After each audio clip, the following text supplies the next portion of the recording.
నమస్తే. ఆఫ్ఘనిస్తాన్కు ముందుగానే దీపావళి పండుగ వచ్చేసింది. టపాకాయలు అక్కడ, ఊరేగింపులు అక్కడ, పండుగ వాతావరణం పూర్తిగా కాబూల్ సహా అన్ని ప్రధాన నగరాల్లో దేశవ్యాప్తంగా కూడా ఒక సంబరాలు చేసుకుంటున్నారు. ఏంటి వాళ్ళు చెప్తున్న కారణం ఏంటంటే, పాకిస్తాన్ యుద్ధంలో మేము తుక్కు రెగ్గొట్టినాం, పాకిస్తాన్ చిత్తుగా ఓడించినాం, అందుకే ఈ సంబరాలు, ఈ ఊరేగింపులు అంటుంది ఆ దేశం.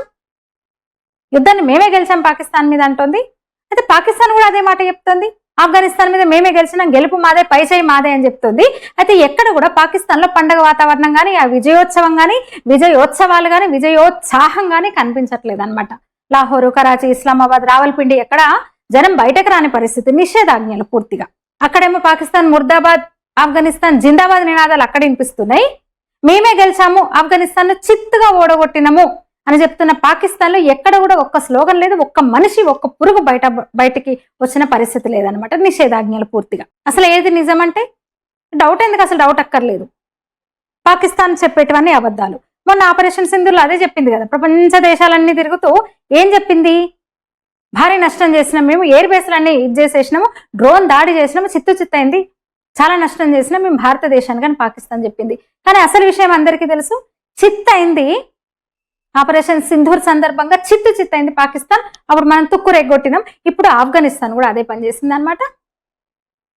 అక్టోబర్ 9th నుంచి కూడా సరిహద్దులో బాగా పూర్తిగా తీవ్రంగా ఉద్రిక్తతలు పెరిగినాయి. తాలిబాన్ ఏం చెప్తుంది, ఆఫ్ఘనిస్తాన్ ఆరోపణలేంది, ఆఫ్ఘనిస్తాన్ తాలిబాన్లు ఏం చెప్తున్నారు, తమ భూభాగం మీద ఎయిర్ స్ట్రైక్ చేస్తుంది. డ్యూరాల్ లైన్, అది సరిహద్దు రేఖ. దాన్ని అసలు ఆఫ్ఘనిస్తాన్ దాన్ని అధికారికంగా గుర్తించదు అనుకోండి, దాన్ని ఒక సరిహద్దు రేఖగానే గుర్తించదు ఆఫ్ఘనిస్తాన్. ఇక తాలిబాన్ అయితే పాక్ చెక్ పోస్టులను సీజ్ చేసేసింది పూర్తిగా. తాలిబాన్ల దాడిలో, ఆఫ్ఘనిస్తాన్ దాడిలో పాకిస్తాన్ ఆర్మీ కూడా చనిపోయింది, సామాన్య పౌరులు మాత్రమే కాక తాలిబాన్ వైపు నుంచి కూడా సివిలియన్స్ చనిపోయారు. అట్లాగే తాలిబాన్లు కూడా కొందరు చనిపోయారు. 58 మంది పాక్ సోల్జర్లు చనిపోయారు, 58 మంది. అయితే పాక్ ఏమంటుంది, అది ఒప్పుకోవట్లేదు, మా వాళ్ళు అంతమంది చనిపోలేదు కానీ తాలిబాన్ ఫైటర్లనే మేము చంపినామని క్లెయిమ్ చేస్తుంది అనమాట పాకిస్తాన్. అప్పుడు సేమ్ ఇట్లనే ఆపరేషన్ సింధూర్ సందర్భంగా ఎట్లా అన్నది, మాకేం నష్టం జరగలేదు, మొత్తం భారతీయ ఆర్మీనే మేము చిత్తు చేసినాము, భారతీయుల ఏమంటారు ఆయుధాలు మొత్తం మేము ఇది చేసినాము, మా దగ్గర అనుభవం ఉంది, ఏం చేస్తారో చూసుకుందామని ఇవన్నీ అన్నది కదా. సేమ్ ఇప్పుడు తాలిబాన్లు దాడి చేస్తుంటే, తాలిబాన్ల దాడిలో అంటే ఈ రెండు దేశాల ఈ ఉద్రిక్తతలు, ఈ దాడుల్లో పాకిస్తాన్కి ఎక్కువ నష్టం జరిగిందనమాట. మధ్యలో ఒక 48 గంటల సీజ్ ఫైర్ ను, అంటే ఎప్పుడైతే తాలిబాన్ నుంచి దాడి ఎక్కువైందో, ఒక ధీటైన జవాబు తాలిబాన్లు ఇస్తున్నారో, ఆఫ్ఘనిస్తాన్ ఇస్తోందో, అలవాటే పాకిస్తాన్కి అలవాటే, వెనక్కి తగ్గింది, సీజ్ ఫైర్ అంది.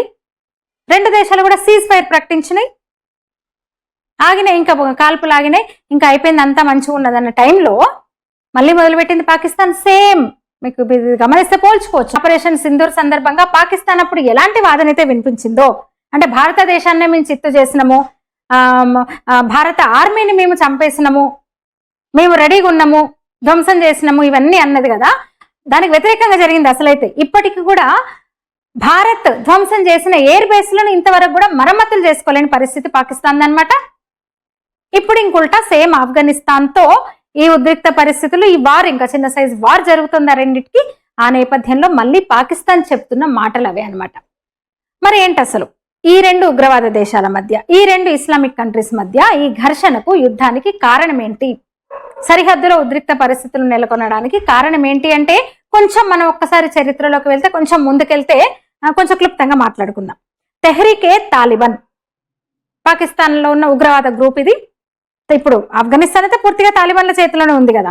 అయితే పాకిస్తాన్ లో కూడా ఒక పిల్ల తాలిబాన్ గ్రూప్ ఉంటది అనమాట, తెహ్రీకే తాలిబాన్. పాకిస్తాన్ లో ఉన్న ఉగ్రవాద గ్రూప్ అది. ఆ ఉగ్రవాద గ్రూప్ తో పాకిస్తాన్ ఇప్పుడు యుద్ధం చేస్తుంది అంతర్గతంగా. అసలు ఇంకా చెప్పాలంటే ఆ తాలిబాన్ ను, తెహ్రీకే తాలిబాన్ ను తయారు చేసింది పాకిస్తానే. వాటికి ఫండింగ్ ఇస్తూ వచ్చింది అమెరికా. వాటికి అమెరికా ఫండింగ్ ఇస్తూ వచ్చింది. అంటే తాలిబాన్ల చేతుల్లోకి, తాలిబాన్ల పాలనలోకి ఆఫ్ఘనిస్తాన్ వెళ్ళకముందు అక్కడున్న పెత్తనం పూర్తిగా పాకిస్తాన్ది, అమెరికాదనమాట. అమెరికా ఇంకా డబ్బులు ఇవ్వడము, ఆయుధాలు సరఫరా చేయడము, ఇవన్నీ చేస్తూ వచ్చింది ఆఫ్ఘనిస్తాన్కి. సైన్యాన్ని అక్కడ మోహరించింది. అయితే అమెరికా ఇచ్చిన ఆయుధాలు కానీ, ఇతర నిధులు కానీ సగం తను బొక్కి, సగం మాత్రమే ఆఫ్ఘనిస్తాన్కి ఇచ్చింది పాకిస్తాన్. తర్వాత అమెరికా సైన్యాన్ని ఉపసంహరించుకుంది కదా తాలిబాన్ల చేతికి ఆఫ్ఘనిస్తాన్ పాలన అప్పచెప్పేసి. ఎప్పుడైతే సైన్యాన్ని ఉపసంహరించుకుందో ఆ టైంలో పెద్ద ఎత్తున, అంటే అమెరికా అందించిన ఆయుధాలు అలాగే డాలర్స్ పూర్తిగా ఒక అమెరికా మారకం ఆఫ్ఘనిస్తాన్లో ఉండిపోయింది అనమాట. అవన్నీ ఇప్పుడు తాలిబాన్ల దగ్గర ఉన్నాయి. వాళ్ళకి అప్పుడు అర్థమైంది పాకిస్తాన్ తమ పేరు చెప్పుకొని బొక్కేసిన విషయం వాళ్ళకి తెలిసింది. దాంతో అప్పటి నుంచి కొంచెం అక్కసుగా ఉన్నారు, పాకిస్తాన్ పట్ల కొంచెం వ్యతిరేక ధోరణితోనే ఉన్నారనమాట. ఇక తెహ్రీకి తాలిబాన్లు అంటే మనం ఈజీగా ఉండడానికి పిల్ల తాలిబాన్లు అని పెడదాం వాళ్ళకి పేరు. ఈ పిల్ల తాలిబాన్లు పాకిస్తాన్ లోనే ఉంటారు. పాకిస్తాన్ లో ఉండే తాలిబాన్లను తెహ్రీకే తాలిబాన్లు అంటారు. అసలు ఇక తాలిబాన్లు అంటే ఆఫ్ఘనిస్తాన్ లో ఉన్న వాళ్ళు అనమాట. అయితే ఇప్పుడు పాకిస్తాన్ లో ఉన్న ఈ తాలిబాన్లు ఇప్పుడు పాకిస్తాన్ మీద తిరగబడుతున్నారు. అట్లా కొంత కొత్త భూభాగాన్ని కూడా ఆక్యుపై చేసుకుంటూ వచ్చారనమాట. అంతేకాదు పాకిస్తాన్ ఆర్మీని చంపి పాక్ సైనికులను చంపేసి పోయి ఆఫ్ఘనిస్తాన్ భూభాగంలో తలదాచుకుంటున్నారు. వాళ్ళు అక్కడ పోయి దాక్కుంటున్నారు అనమాట. ఇక్కడ పాక్ సైనికులను చంపుతున్నారు. వీళ్ళు పాకిస్తాన్ పెంచి పోషించిందే వీళ్ళు వెళ్ళి అక్కడ తలదాచుకుంటున్నారు. దీంతో పాకిస్తాన్ ఏం చేసింది, వాళ్ళ మీద ఎయిర్ స్ట్రైక్ చేసింది ఆఫ్ఘనిస్తాన్ మీద. వీళ్ళు వెళ్ళి మరి సరిహద్దులో తలదాచుకుంటున్నారు కదా, స్థావరాల మీద పాకిస్తాన్ మొన్న డిసెంబర్లో, గత ఏడాది డిసెంబర్లో 2024 డిసెంబర్లో ఎయిర్ స్ట్రైక్ చేసింది. ఆ దాడుల్లో కామన్ సివిలియన్లు చనిపోయారు, సామాన్య ఆఫ్ఘనిస్తాన్ పౌరులు చనిపోయారు అనమాట. దీంతో వాళ్ళకి మండింది, తాలిబాన్లకు మండింది. వీడంటాడు మా దేశంలో వాళ్ళు ఉగ్రవాదులు, తాలిబాన్ ఉగ్రవాదులు మా దేశంలో మా సైన్యం మీదే, మా సైన్యాన్నే చంపి మా దేశంలో అరాచకం సృష్టించి మీ దేశానికి వస్తున్నారు అని పాకిస్తాన్ అంటుంది. లేదు లేదు, చచ్చింది మా పౌరులు, మీరు దాడి చేసింది మా పౌరుల మీద అని తాలిబాన్ అంటూ వచ్చిందనమాట. దీంతో ఎప్పుడైతే ఎయిర్ స్ట్రైక్ చేసిందో పాకిస్తాన్ 15,000 మంది సైన్యంతో పాకిస్తాన్ మీదకి దండెత్తింది తాలిబాన్ సైన్యం, ఆఫ్ఘనిస్తాన్ సైన్యం. అట్లా ఒక ఏమంటారు, ఒక కాలి నడకన సైన్యం, గుర్రాల మీద కాలి నడకన 15,000 మంది దండెత్తొచ్చారు పాకిస్తాన్ భూభాగం వైపు. ఇంకో కారణం కూడా ఉంది, చెప్పండి కదా, ఆ పేరుతో ఆఫ్ఘనిస్తాన్ పేరుతో విపరీతంగా డబ్బులు దండుకునేది. అక్కడ ఒక డ్యూరాన్ లైన్ అని ఉంటుంది, ఒక సరిహద్దు రేఖ రెండు దేశాల మధ్య. అయితే ఆ లైన్ అవతల ఉన్నది కూడా మాదే అని ఆఫ్ఘనిస్తాన్ అంటుంది. లేదు లేదు, యాక్చువల్ కంట్రోల్ లైన్ వరకే మీది అని పాకిస్తాన్ వాదిస్తూ వస్తుంది. ఆ వాటి మధ్య ఉన్న ఏదైతే ఇప్పుడు actual control line, durian line మధ్య ఉన్న ఈ ప్రాంతం ముందు నుంచి కూడా వివాదాస్పదంగా ఉంది.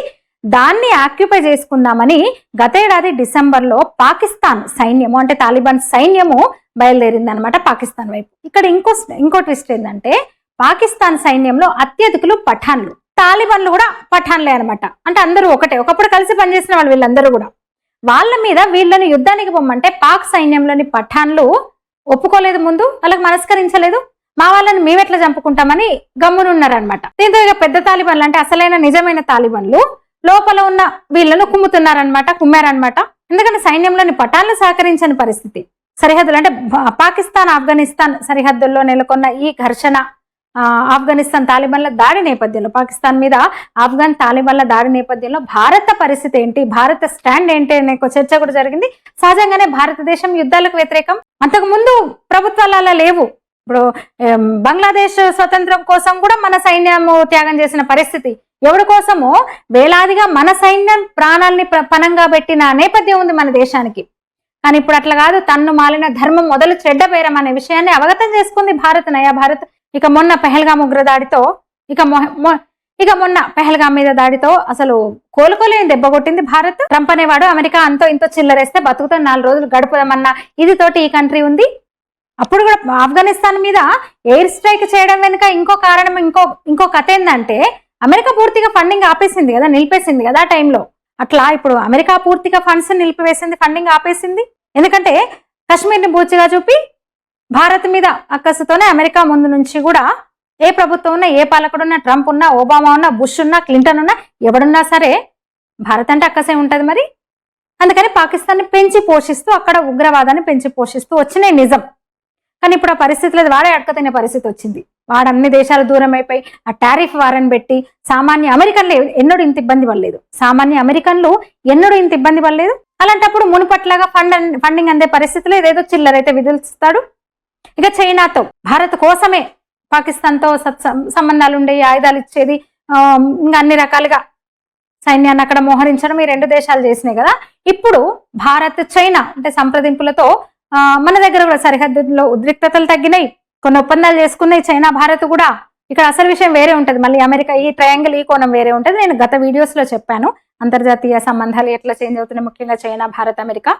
ఇప్పుడు మన టాపిక్ అది కాదు కదా. అట్లా చైనా కూడా, అంటే చైనా నుంచి కూడా పూర్తిగా మద్దతు ఇచ్చే పరిస్థితి లేదు. తెలివైనోడైతే వాడు బలమైన దేశంతో ఉంటాడు తప్ప అన్ని విధాల నాశనమైన దేశంతో ఎవడు ఉండడు కదా. అట్లా బలూచిస్తాన్ చిరాకు ఇంకా నిత్యం రగులుతానే ఉంది. ఖైబర్ పఖ్తూన్ఖ్వా బార్డరు, ఇంకా సింధు ప్రజలు కూడా చాలా కాలంగా డిమాండ్ ఉంది భారత్తో కలవాలని.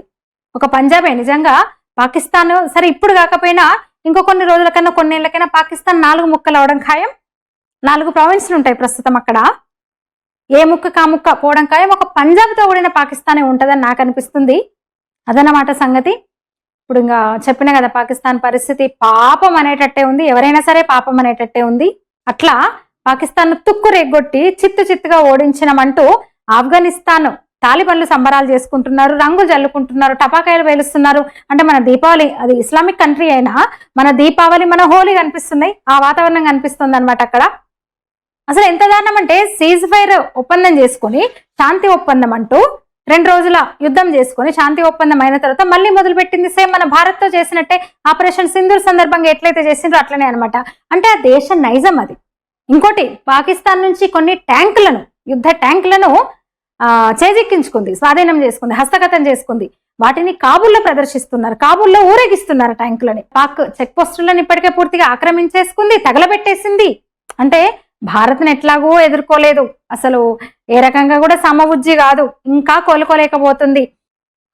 అసలు ఆఫ్ఘనిస్తాన్ అనగానే ఒక వెనుకబడిన దేశము, ఏ రకంగా చూసినా ఒక మత ఛాందసవాద దేశము, అన్ని రకాలుగా వెనుకబడిన దేశము, ఒక నాగరికతకు దూరంగా ఉన్న దేశము, ఇన్ని అనుకుంటాం కదా. ఆ దేశాన్ని కూడా పాకిస్తాన్ ఢీకొనలేకపోతుంది, కొట్టలేకపోతుంది అనమాట. క్రమక్రమంగా ఆఫ్ఘనిస్తాన్ తాలిబాన్ సైన్యం కబ్జా చేస్తూ వస్తుంది. అట్లా అంతర్గత సమస్యలు, ఇటు సరిహద్దు సమస్యలు, వీటన్నిటితో పాకిస్తాన్ అతలాకుతలమవుతోంది. పెంచి పోషించింది ఎవరు మరి? పాకిస్తానే కదా. పాకిస్తాన్ పెంచి పోషించిన తాలిబాన్లే ఇప్పుడు అదే పాకిస్తాన్ కాటేస్తున్నాయి, తట్టుకోలేకపోతున్నారు. ఆ దాడులను ఇప్పుడు తట్టుకోలేకపోతుంది. మొన్నటి వరకు ఇంకా అమెరికా సహాయం చేసేది అన్ని విధాలుగా, ఇప్పుడు అమెరికా వాడికే దిక్కులేదు, దీన్ని ఏం చూసుకుంటాడు. ఇంకా బలూచిస్తాన్లో దాడులు కంటిన్యూ అవుతున్నాయి. ఇదన్నమాట ప్రస్తుతం పాకిస్తాన్ పరిస్థితి. ఆఫ్ఘనిస్తాన్ పాకిస్తాన్ సరిహద్దుల్లో నెలకొన్న పరిస్థితి ఇది. ఈ వీడియో మీద మీ అభిప్రాయం తెలియజేయండి, లైక్ చేయండి, షేర్ చేయండి, ఛానల్ని సబ్స్క్రైబ్ చేయండి. ధన్యవాదాలు.